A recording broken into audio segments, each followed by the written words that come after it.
जब आरोही को हॉस्पिटल से कॉल आया तो उसे बहुत बुरी फीलिंग आने लगी थी। क्या आज उसे कोई बुरी खबर मिलने वाली थी? यही सवाल उसके दिमाग में घूमे जा रहा था। वो अभी भी फोन उठाने से कतरा रही थी। फोन की घंटी लगातार बजे जा रही थी। ऐसा लग रहा था कि कोई उसके सर पर तेजी से वार कर रहा है। वो फोन नहीं उठाना चाहती थी। काफी देर तक वो इसी तरह से फोन को देखती रही। तभी पीछे से राज ने आकर उसके कंधे पर हाथ रखा। भाभी, आपका फोन बज रहा है। राज की आवाज सुनकर आरोही तुरंत होश में आई। वो घबराते हुए बोली, मैं ये फोन नहीं उठा सकती। क्या तुम प्लीज इसे मेरी तरफ से पिक कर लोगे? राज ने फोन को देखते हुए कहा, भाभी, कोई अर्जेंट काम होगा, मैं उनसे क्या बात करूंगा, आप फोन उठाइए। आरोही ने बहुत हिम्मत करके कॉल पिक किया। सामने से नर्स की आवाज आई, मिस आरोही, हम आपको कब से फोन कर रहे हैं, आप फोन क्यों नहीं उठा रही? आरोही खुद को शांत करते हुए बोली, क्या हुआ, क्या बात है? नर्स ने कहा, मैं आपको बताना चाहती थी कि आपके पापा की हालत में काफी सुधार आ गया है। ये बहुत पॉजिटिव साइन है। डॉक्टर चाहते हैं कि एक बार आप अपने पापा से आकर हॉस्पिटल में मिल लें। आज उन्होंने अपने हाथ पैर भी हिलाए तो हमें लगता है कि वो जल्दी से ठीक हो जाएंगे। आरोही ने जैसे ही नर्स की बात सुनी, उसकी जान में जान आई। उसने पता नहीं क्या क्या सोच लिया था। वो खुद के सर पर मारते हुए बोली, पता नहीं तूने क्या क्या सोच लिया। इसके बाद वो नर्स से बोली, हाँ मैं अभी आ रही हूँ। इतना बोलकर आरोही ने कॉल कट कर दिया। राज ने फिर पूछा, क्या हुआ भाभी, सब ठीक है ना? आरोही हल्की सी स्माइल देते हुए बोली, हाँ सब ठीक है। तुम्हें पता है, आज पापा ने अपने हाथ पैर हिलाए। नर्स ने कहा कि उनकी हालत में सुधार आ रहा है। मेरी तो जान ही अटक गई थी। मुझे लगा शायद हॉस्पिटल से कोई बुरी खबर के लिए कॉल आ रहा है। राज ने हंसते हुए जवाब दिया, क्या भाभी, आप भी ना थोड़ा चिल किया करो।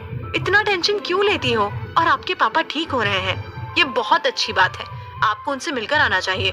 आरोही ने हल्की सी स्माइल दी और अपने कमरे में तैयार होने के लिए चली गई। कुछ ही देर में वो हॉस्पिटल पहुंच गई थी। वहां उसने पापा का हाथ पकड़ते हुए इमोशनल आवाज में कहा, पापा, डॉक्टर ने कहा है कि आप बहुत जल्दी ठीक हो जाएंगे। फाइनली 3 साल का इंतजार खत्म हुआ। पता है मैंने ये 3 साल आपको कितना याद किया। कोई नहीं था मेरे पास। आपकी बीवी भी किसी काम की नहीं है। वो कभी भी मेरी माँ नहीं बन पाई। पर अब आप ठीक हो जाएंगे तो मुझे किसी चीज की शिकायत नहीं रहेगी। आरोही को डॉक्टर की बात सुनने के बाद एक उम्मीद जागी थी। उसे लगा था कि अब उसकी दुनिया में फिर से रोशनी आ जाएगी। वो अपने पापा से मिलकर वापस घर आ गई। आज वो काफी ज्यादा खुश थी। वो ये खुशी शिवाय के साथ भी शेयर करना चाहती थी। इसलिए उसने डिसाइड किया कि वो आज केक बेक करेगी। उसने बड़ी खुशी से कहा, आज तो मैं अपने हाथों से स्पेशली शिवाय के लिए केक बनाऊंगी। बस मुझे कैसे भी करके अपनी कुकिंग स्किल्स अच्छी करनी है ताकि मैं शिवाय को अच्छा खाना खिला सकूं। वो बहुत ज्यादा खुश थी। ऐसे ही दोपहर के 4 बज गए। हॉस्पिटल से आने के बाद आरोही ने अपने कई काम कर लिए थे और अब वो केक की तैयारी में लगने वाली थी। पर एक बार फिर उसके फोन की रिंग सुनाई दी। स्क्रीन पर राजीव के डॉक्टर का नाम देखकर वो थोड़ा हैरान हो गई, क्योंकि वो उसे इस तरह से फोन नहीं करते। पता नहीं क्यों एक बार फिर उसकी हार्ट बीट तेज हो गई। उसके मन में अजीब से ख्याल आने लगे, पर इस बार उसे उन्हें अपने ऊपर हावी नहीं होने दिया और तुरंत फोन उठाकर कहा, यस डॉक्टर, सब ठीक है ना? सामने से डॉक्टर थोड़ा अपसेट होते हुए बोले, आरोही, वो बात यह है कि आरोही का दिल बैठा जा रहा था। उसने वापस पूछा, क्या बात है, बोलिए ना। डॉक्टर ने फाइनली कहा, आरोही, राजीव जी नहीं रहे। उन्होंने अभी कुछ मिनट पहले ही अपनी आखिरी सांस ली। We are very sorry for your loss. Aarohi ने जब डॉक्टर के मुंह से अपने पापा के लिए इतनी बड़ी बात सुनी तो उसके पैर कमजोर पड़ गए। वो एकदम से नीचे जमीन पर गिर गई। ऐसा लग रहा था जैसे उसकी पूरी दुनिया ही खत्म हो गई। ना उसके आंसू निकल रहे थे और ना ही उसके मुंह से कोई शब्द। वो एकदम नम पड़ गई थी। आरोही बेसुध हालत में बोली, पापा, पापा। और इसके बाद वो बेहोश हो गई। वो ये एक्सेप्ट नहीं कर पाई कि राजीव अब इस दुनिया में नहीं रहे। पर ऐसा कैसे हो सकता था? वो सुबह ही तो उनसे मिलकर आई थी।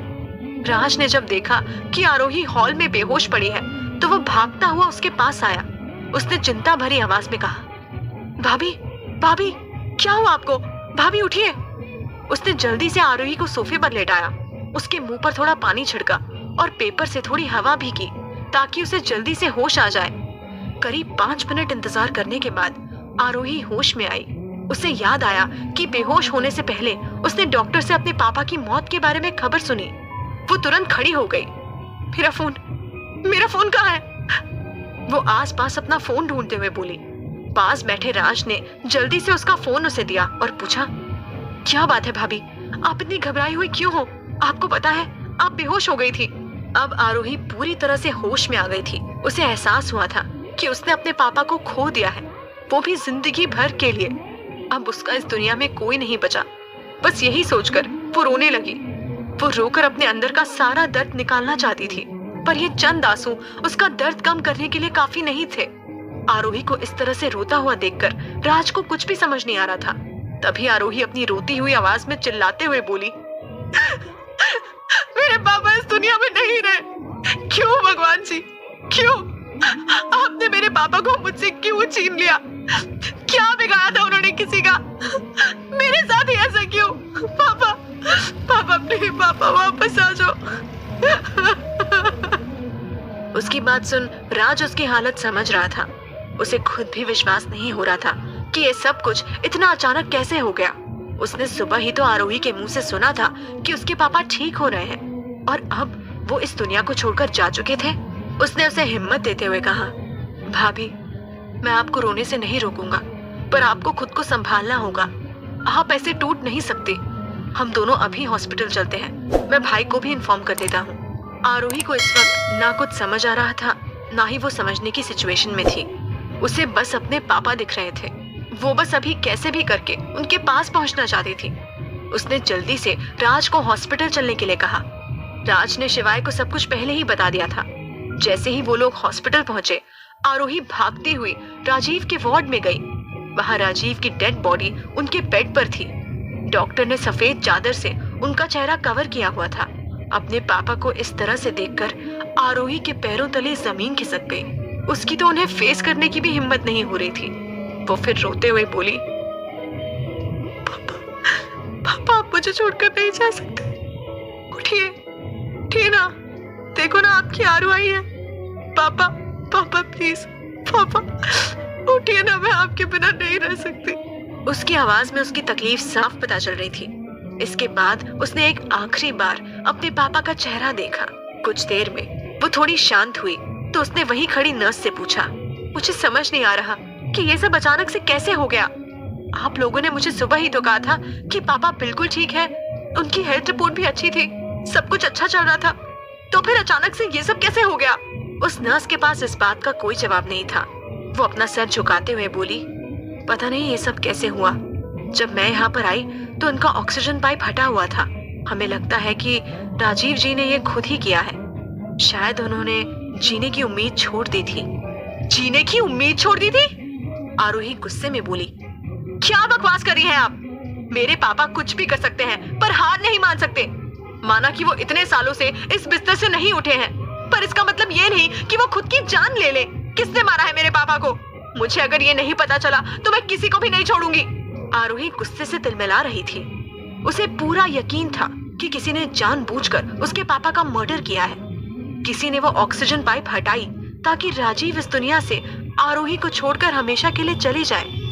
जब आरोही चिल्ला रही थी तब डॉक्टर भी वहां से गुजर रहे थे। आरोही ने उन पर इल्जाम लगाते हुए कहा, आप बताइए मुझे, किसने मारा है मेरे पापा को? मेरे पापा की डेथ अचानक से कैसे हुई? मैं सुबह इनसे मिलकर गई थी और ये बिल्कुल ठीक थे। डॉक्टर ने बड़ी शांति से जवाब दिया, आरोही, मैं तुम्हारी तकलीफ समझ सकता हूँ। मुझे पता है कि तुम्हें कैसा लग रहा है, पर यकीन मानो इसमें मेरा या मेरे स्टाफ का कोई लेना देना नहीं है। हम खुद भी नहीं जानते कि अचानक से इनकी डेथ कैसे हुई। और जहाँ तक रही ऑक्सीजन पाइप की बात, तो इनकी मौत ऑक्सीजन की कमी से नहीं हुई है। ये बिल्कुल नेचुरल डेथ है। इन्हें साइलेंट अटैक आया था। आरोही अभी भी डॉक्टर की बात पर विश्वास नहीं कर पा रही थी। उसके लिए उसके पापा बिल्कुल ठीक थे और किसी ने जानबूझकर उन्हें मारा था। पर किसने मारा राजीव को? क्या ये कोई आरोही से बदला लेने के लिए कर रहा था? आरोही को अभी भी समझ नहीं आ रहा था कि उसे क्या करना चाहिए, कहाँ जाना चाहिए। वो बस अपने पापा के सहारे बैठकर रोती रही। ठीक उसी वक्त उसके पास एक अनजान नंबर से मैसेज आया। उसमें लिखा था, ये तो बस शुरुआत हुई है, देख लिया हमारी ताकत का नमूना, अभी तो तेरी जिंदगी में और चीजें होनी बाकी हैं, तैयार हो जा। तुझे इस जन्म में जहन्नुम का एहसास नहीं करा दिया तो मेरा नाम भी। श्श्श, ये सीक्रेट है। आरोही को बहुत ज्यादा गुस्सा आ रहा था कि कोई इस वक्त उसे धमकी दे रहा है। उसने अभी अभी अपने पापा को खोया है और कोई उसे ऐसे मैसेज कर रहा है। पर यह मैसेज पढ़ने के बाद उसे इतना यकीन तो हो गया था कि राजीव की मौत के पीछे किसी बहुत बड़े आदमी का हाथ है। पर यह आदमी था कौन? क्या आरोही अपने पापा की मौत का बदला ले पाएगी? क्या वो पता लगा पाएगी कि ये सब किसने किया? कैसे करेगी आरोही ये सब सॉल्व, या फिर फंस जाएगी उन्हीं के जाल में?